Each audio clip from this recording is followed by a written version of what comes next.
নমস্কার বন্ধুরা, আমি চলে এলাম পায়েল। তো তোদের সঙ্গে আর একটা নতুন রেসিপি শেয়ার করবো। আজকে রান্না করবো লাউ। তো লাউটা আমি কি রান্না করবো বলুন তো? নিরামিষ একটা তরকারি করবো। তো তোমার সঙ্গে আমি শেয়ার করবো কিভাবে আমি এই তরকারিটা বানাই। তো লাউটা আমি এখন কেটে নিয়ে চলে আসবো বন্ধুরা তোমাদের সামনে। তো লাউটা আমি গোটা দেখিয়েছিলাম, সেই লাউটা আমি এরকম বড় সাইজের কেটে নিয়েছি। দেখুন এরকমভাবে কেটে নিতে হবে লাউটা। তো এখানে নিয়েছি লবণ, হলুদ আর দুটো কাঁচা লঙ্কা আমি কেটে নিয়েছি। তো এদিকে আমি একটা কড়াই বসিয়ে দিয়েছি দেখুন। তো কড়াইয়ের মধ্যে দিয়ে দেবো একে একে যে কেটে রেখেছি যে লাউগুলো, সেই লাউগুলো আমি দিয়ে দিচ্ছি দেখুন। তো এখানে আমি কোনো জল ইউজ করব না, এমনি লাউ থেকে জল ওঠে, তো তার জন্য এখানে কোনো রকম জল আমি ইউজ করব না। তো এখানে আমার গ্যাসের ফ্লেমটা একটু বাড়িয়ে রাখতে হবে। তো এর মধ্যে এখন দিয়ে দেব এই লবণ, হলুদ আর কাঁচা লঙ্কা। তো এইটা এখন আমি ঢাকা দিয়ে রেখে দেবো, এখানে কোনো রকম জল ইউজ করব না। দিয়ে কিছুক্ষণ আমি সিদ্ধ করে নেব। একটু খুলে নিয়েছি, নিয়ে একটু চামচ দিয়ে একটু নাড়াচাড়া দিয়ে দিয়েছি। তো আরও কিছুক্ষণ ধরে আমি সিদ্ধ করে নেব। তো দেখুন কতটা এখানে জল উঠেছে, কোনো রকম আমি এখানে জল দিইনি। তো আরও কিছুক্ষণ ঢাকা দিয়ে রেখে, তো দেখুন বন্ধুরা এখানে আমি অনেকক্ষণ ঢাকা দিয়ে এটা রেখে দিয়েছিলাম। তো এখন আমি ঢাকনাটা খুলে নিয়েছি। তো দেখুন কতটা জল উঠছে, কোনো রকম আমি এখানে জল ইউজ করি। তো এখানে আমি রেগুলার দিনের রান্নাটা তোমাদের সঙ্গে আমি শেয়ার করি। তো দেখুন আমি আরেকটু ফুটিয়ে নামিয়ে নেব। পুরো লাউটা সিদ্ধ হয়ে গেছে বন্ধুরা। দেখুন আমি একটা আপনাদেরকে খুন্তি দিয়ে দেখাচ্ছি যে কতটা সিদ্ধ হয়ে গেছে। এইরকম সিদ্ধ হয়ে গেছে। তো এখন আমি নামিয়ে নেব। তো দেখুন কতটা সিদ্ধ হয়ে গেছে। তো এখন এটা আমি নামিয়ে ফোড়ন দিয়ে দেবো। এখানে আমি কড়াইটা ধুয়ে আবারও বসিয়ে দিয়েছি। তো দিয়ে দেবো এখন আমি একটু সর্ষের তেল। তো এখানে খুব বেশি তেল লাগবে না, আমি সামান্য পরিমাণ দিয়ে দিয়েছি।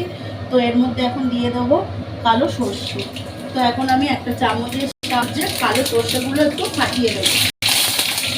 তো দেখুন এইভাবে ফাটিয়ে দিতে হবে যাতে সর্ষেগুলো গোটা গোটা না থাকে। গোটা গোটা থাকলে কিন্তু এই তরকারির মধ্যে ভালো লাগবে না। তো আমি এই চামচ দিয়ে দেখুন এরকমভাবে পুরো সবটা ফাটিয়ে দিলাম।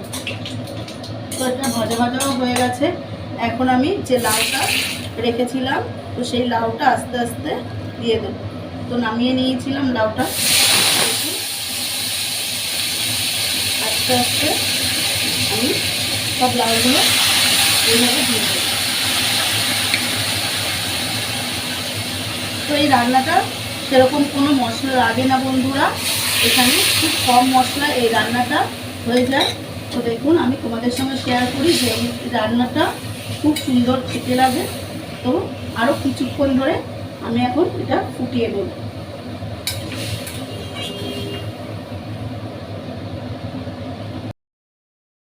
তো এখন আমি এর মধ্যে দিয়ে দেবো পরিমাণ মতো চিনি। তো এটা যেহেতু নিরামিষ, তো তার জন্য এখানে আমি একটু চিনি দিয়ে দিলাম। তো চিনিটা দিয়েছি। তো এখন একটু নাড়াচাড়া দিয়ে দেবো বন্ধুরা। তো দেখুন এইভাবে আমি একটু নাড়াচাড়া দিয়ে দেবো। তো এতটা জুসি আমি রাখবো না, কারণ এটা বেশি জুসি রাখলে ভালো লাগে না।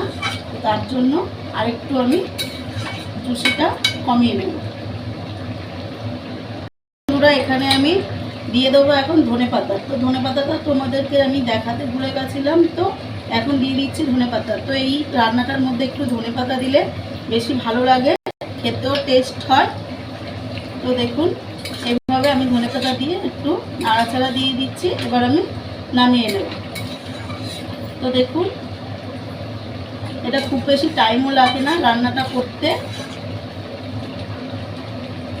তো বন্ধুরা এটা হয়ে গেছে। তো এখন আমি নামিয়ে নেব। তো এটা চিংড়ি মাছের সঙ্গেও ভালো লাগে খেতে।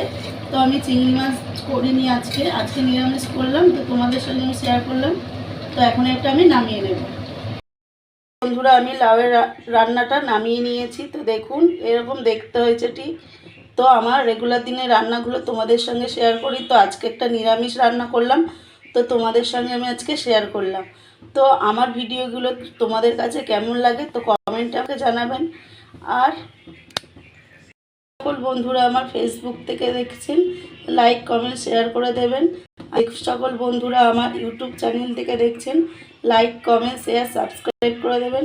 তো নতুন একটা কোনো ভিডিওর সঙ্গে আবারও হাজির হব। ধন্যবাদ বন্ধুরা।